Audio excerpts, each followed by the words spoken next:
사랑하는 성도 여러분, 오늘도 하나님의 말씀과 하나님의 축복이 저와 여러분들의 삶의 자리에 늘 함께 하실 수 있기를 주님의 이름으로 간절히 축원합니다.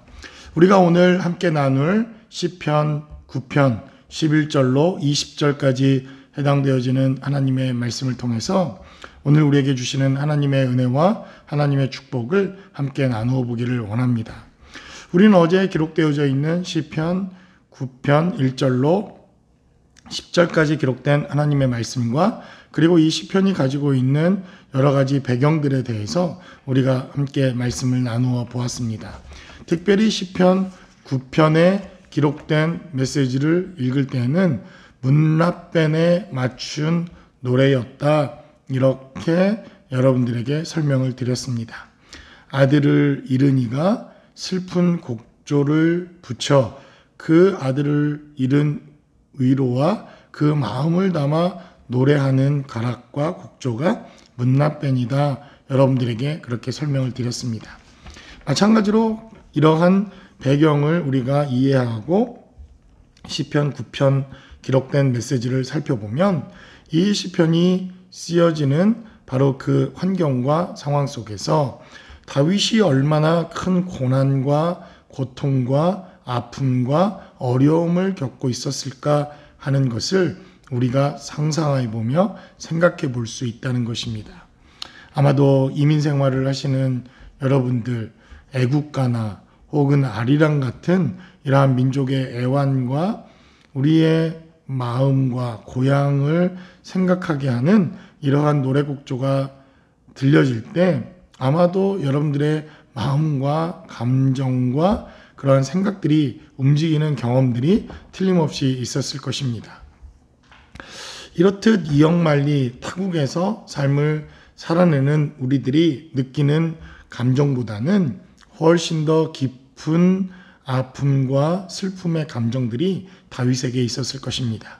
그것은 다윗이 그가 원했기에 이러한 방랑 또 광야에 나오는 삶을 선택한 것이 아니라 그는 사울에게 쫓기고 죽음 앞에 놓이게 되어지며 그가 원하지 않는 이러한 환경과 상황 속에 내몰려진 상황을 그가 경험하고 있기에 그가 느꼈을 여러 가지 고난의 현장, 그가 경험했을 여러 가지 아픔의 현장들은 우리가 이해하고 상상하는 것보다 훨씬 더 어려움 속에 있었을 것을 성경은 우리에게 증거합니다. 그래서 오늘 시편 9편 11절로 20절까지 기록된 메시지를 살펴보면 12절에 기록된 메시지는 이렇게 시작합니다.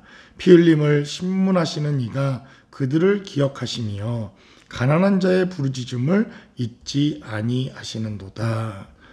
다윗이 바로 이렇게 피 흘림을 당하게 되고 쫓기게 되고 고난 가운데 있고 그가 어려움 가운데 있었다고 하는 사실을 12절에 그는 그렇게 증가합니다. 13절에도 나를 사망의 문에서 일으키시는 주여 나를 미워하는 자에게서 받는 나의 고통을 보소서라고 하나님께 또 부르짖습니다. 그리하시면 내가 주의 찬송을 다 전할 것이요 딸 시온의 문에서 주의 구원을 기뻐하리이다 라고 이렇게 자신의 처해 있는 환경과 고난과 아픔에 대해서 다윗은 노래하고 있는 것을 봅니다. 다윗이 사울에게 쫓겨 그가 광야 생활을 하고 있었던 광야의 삶 속에서 어렵고 고난과 또 아픔의 시간들을 그가 경험하지만 이 시간이야말로 다윗이 성장하고 다윗이 하나님을 만나고 하나님을 부르짖고 진실한 기도가 있고 정말 기도의 깊이가 더해지는 이러한 광야의 삶이었다고 하는 것을 우리는 이 시편을 통해서 보게 됩니다. 그리고 이제 그의 기도는 나라와 민족을 위한 그리고 하나님의 나라를 위한 기도로 확대되어지는 것을 보게 됩니다. 15절에 기록된 메시지를 살펴보니까 이방 나라들은 자기가 판 웅덩이에 빠지며 자기가 숨긴 그물에 자기 발이 걸렸도다 라고 그는 그렇게 기도합니다. 그리고 17절에 기록된 대로 악인들이 스올로 돌아가며 하나님을 잃어버린 모든 이방 나라들이 그리하리로다 라고 다윗은 또한 기도합니다. 이렇게 자신의 처지와 자신의 환경과 자신의 상황들을 노래하던 다윗의 시와 노래를 자세히 들여다보면 그의 기도는 확장성이 있는 것을 보게 됩니다. 어제도 이미 여러분들에게 말씀을 드렸듯이 그의 기도를 통해서 메시아의 고난과 메시아의 고통을 우리가 깨닫고 이해하는 시편들이 자주 등장하고 있는 그의 다윗의 시를 우리가 살펴보았습니다. 시편 8편에 기록되어져 있는 그 메시지를 통해서 그가 고난과 어려운 환경 속에서 노래하던 중에 그는 하나님의 은혜를 찬양하고 하나님의 역사를 노래합니다. 대표적인 시가 있다면 아마도 시편 22편, 시편 69편과 같은 이러한 시편을 통해서 메시아의 노래, 메시아를 찬양하는 메시아를 위한 시편들이 기록되어져 있는 것을 보게 됩니다. 이렇듯 기도는 자신에게 머물지 아니하고 기도는 더 확장되어져 가는 역사가 있는 것을 보게 됩니다. 다윗의 기도는 어쩌면 그가 쫓겨다니면서 주변에 경계하고 있는 이웃의 나라들, 특별히 이방인들의 환경과 상황을 그가 몸소 체험했을 것입니다.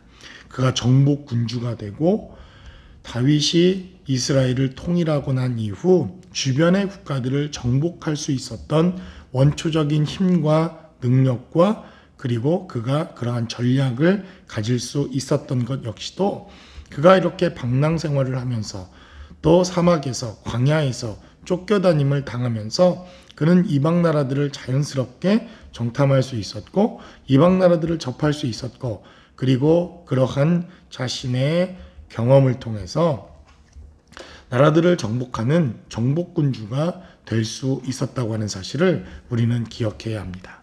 그러므로 고난과 고통이 잠시 자신의 삶의 자리에 참으로 힘겹고 어려운 일이지만 그것을 이기고 극복하며 그리고 그것을 통해서 하나님이 주시는 은혜를 경험하기만 하면 그러한 경험들을 통해서 더 큰 하나님의 역사와 하나님의 은혜를 경험할 수 있게 된다고 하는 사실을 우리는 깨닫게 됩니다. 그래서 바로 오늘 본문에 기록된 이 메시지가 대단히 중요합니다.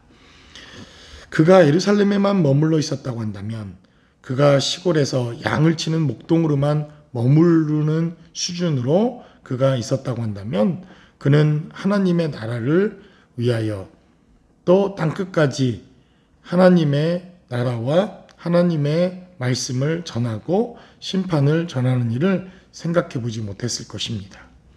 쫓겨다니기 시작하며 때로는 국경을 넘나드는 어려움과 위험에 처해 있는 환경과 상황 속에서 그는 몸으로 이러한 것들을 경험하고 몸으로 그것을 배우고 몸으로 습득함으로 그는 정말 위대한 왕이 될 수 있었다는 것입니다.